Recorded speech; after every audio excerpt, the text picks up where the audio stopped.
Well, having heard those words of KPS, which Arun has read, what more really can one say about the man?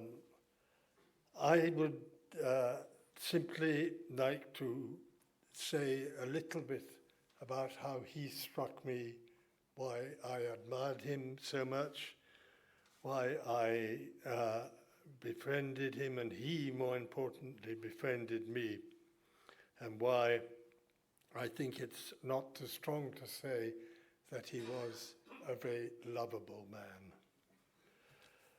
I think the first thing I would like to say is I remember KPS Gill so well at the time that he commanded the Operation Black Thunder. And one of the things which struck me was the way he refused to be diverted by all the people who inevitably were offering him gratuitous and useless advice. I was reminded, and I told him this, of the experience I had with Governor Pandey when he was the governor of Punjab. And he told me that his job was made impossible by calls which he consistently came from Bhutta Singh, from Zail Singh, from members of the coterie of Rajiv Gandhi, from high officials of the Home Ministry, everyone telling him how to do his job and thereby none of them allowing him to do it. And KPS stood against all that. He had a plan. He put that plan into effect. Nothing diverted him. And the plan was enormously successful.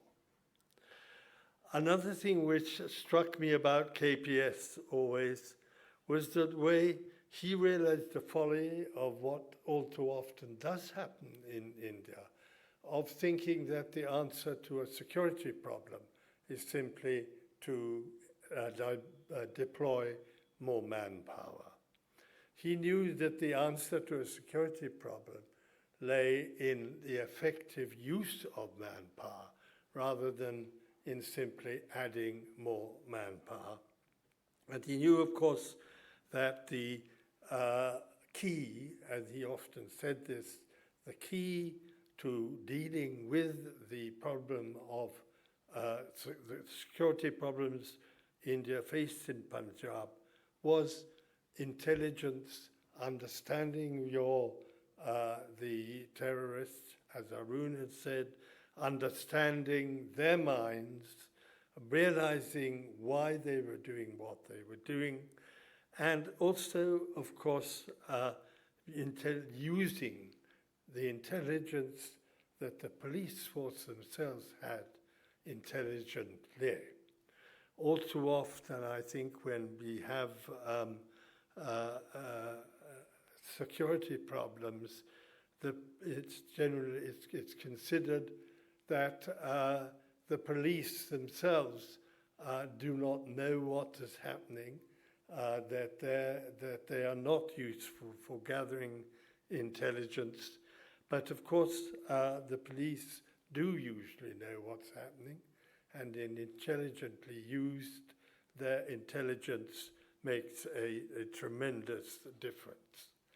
Of course, he was helped by his knowledge of the state, and he was helped also by, as Arun has so rightly said, by the way that he did not sit in his office, but he got out, he traveled, he went around, he saw what was happening on the ground, and more importantly than that, he talked to his men on the ground.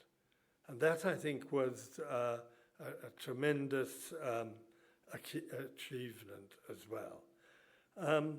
But I would just like to end by saying two things, because I think there's the two most significant things for me. The first was, as Arun has touched on, KPS Singh was an extraordinarily proud Sikh. There was never any shadow of doubt about that. but he is also a man who realized the profound danger of mixing religion with politics. And he realized, and he often would say to me, he realized that in a country like India, which is multi-religious, what India should be proud of was the fact that it was a tolerant, multi-religious, pluralist country. And in that, it set an example, it could set an example to the world. That, I believe, is what KPS Gill stood for and believed. And lastly, I just want to say that he was, as I said at the start, a very lovable man. He was wonderful company, great sense of humor, warm-hearted, a man with an amazing twinkle in his eye, a man who has left a lasting memory for me, a lasting place in my heart. Thank you all very much.